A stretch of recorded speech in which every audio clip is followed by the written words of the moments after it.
The most foundational skeptical claim about the New Testament, that it was altered and corrupted over centuries, that we don't really know what the original said, does not match the manuscript evidence.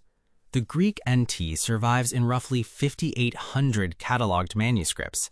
The earliest fragment, called P52, dates to around 125 AD, within decades of the originals. By contrast, the Iliad survives in about 1,800 manuscripts, the earliest dated 4 centuries after Homer. Plato survives in 210, Caesar's Gallic Wars in about 10. The comparison is not close. The NT outpaces every other document from antiquity by orders of magnitude, and the gap is not theological, it's just counting. Every textual critic working on classical antiquity, regardless of religious commitment, sees the same numbers. To understand what the manuscript evidence actually shows about the New Testament, you have to start with what P52 is and what it means that we have a fragment of John's Gospel that was being copied within a single human lifetime of when John wrote it. In 1934, a librarian at the John Rylands Library in Manchester was sorting through a collection of papyri acquired from Egypt. He noticed Greek writing on a small fragment, no bigger than a credit card. He recognized the words. The fragment contained John 18:31 through 33 on one side, John 18:37 through 38 on the other. It is now cataloged as Papyrus 52, or P52 for short. Paleographic dating, analyzing the handwriting style against dated documents, placed P52 at around 125 AD. Some scholars argue for slightly later, around 150 AD. The consensus range is roughly 110 to 150. The Gospel of John is conventionally dated to the late 1st century, probably between 90 and 100 AD. That means P52 was being copied within a single human lifetime of when John wrote it. This is unprecedented for ancient documents. For most works of antiquity, the gap between composition and the earliest surviving copy is measured in centuries, not decades. The fact that we have a fragment of John's Gospel within a single human lifetime of its composition is a textual fact, not a theological claim. The fragment exists. It is dated. It is what it is. In a minute, I'm going to walk you through how this compares to every other document from antiquity that scholars routinely cite, and through the variant count that sounds alarming until you see what it actually contains. But first, you need to understand the actual manuscript count, because that is where the comparison really lands. Start with the actual count. The Greek New Testament survives in approximately 5,800 cataloged manuscripts. This number was around 5,300 a decade ago. The Münster Institute and the Center for the Study of New Testament Manuscripts have continued cataloging previously known manuscripts and discovering new ones. The number has crept upward as the work continues. But Greek is not the only language the early church wrote in. The Latin Vulgate survives roughly in 10,000 manuscripts. Coptic, Syriac, Armenian, Ethiopic, and other ancient translations account for roughly 9,300 more. Total manuscript witness for the New Testament in antiquity, approximately 24,000. This is a number that has no parallel in the rest of classical antiquity. A little later, I'm going to walk you through the variant analysis that sounds alarming until you see what's actually in it. But first, the comparison. The Iliad is the closest comparison. Homer composed the Iliad around 800 BC.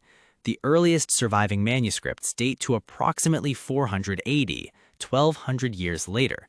Some Iliad fragments push earlier to around 400 BC, giving us a closing gap of about 400 years. The total Iliad manuscript count is approximately 1,800, substantial for an ancient text. Nobody seriously questions the textual reliability of the Iliad based on this. Plato wrote in the 4th century BC. The earliest manuscript dates to around 900 AD, 1,200 years after the originals. Total Plato manuscripts about 210. Caesar's Gallic Wars was composed around 50 BC. The earliest manuscript dates to about 850 AD, 900 years after the originals. Total Caesar manuscripts roughly 10. Tacitus's Annals were composed around 110 AD. The earliest manuscript is from about 850 AD, 700 years after the originals. Total Tacitus manuscripts about 33. Every one of these works is treated as textually reliable by mainstream classicists. None of them is dismissed as we don't really know what the original said. The New Testament has more manuscripts than all of them combined, and the earliest fragment is within decades, not centuries, of composition. By any standard a classicist would apply to ancient texts, the New Testament is the best attested document from antiquity by orders of magnitude. Here is the curveball most readers have never been walked through. There are approximately 400,000 textual variants across the 24,000 New Testament manuscripts.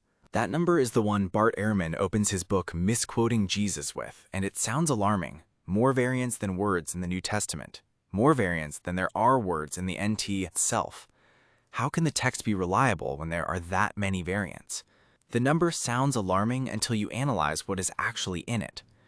The vast majority, approximately 70%, are spelling differences, including variant spellings of names, places, and common words. Another large slice are word order variants.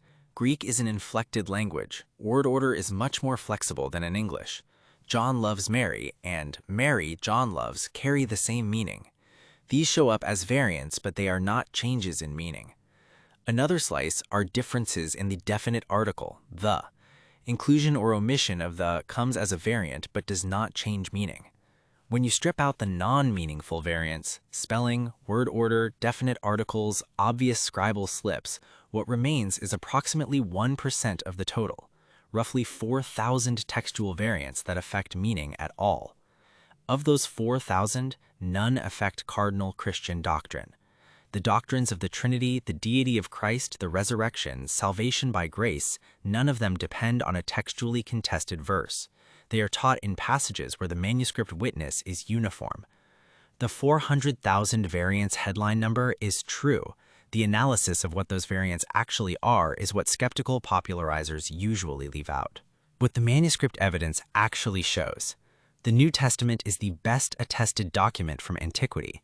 The earliest fragments are dated within decades of composition. The manuscript count exceeds every other ancient document by orders of magnitude. The textual analysis, properly conducted, shows that the text is textually settled to a degree no other ancient document approaches. The popular skeptical claim that we don't know what the originals said does not match the evidence. The claim is empirically wrong, regardless of one's theological commitments. The textual reliability of the New Testament is a fact about ancient documents, not a fact about faith. If the manuscript evidence reframed how reliable the New Testament actually is as a text, the next video goes after the translation debate downstream of it, because the argument between the King James Bible and modern translations is built on a specific manuscript choice most Christians have never been shown, and the popular narrative about which translation is more reliable is probably backwards from what the actual Greek evidence supports.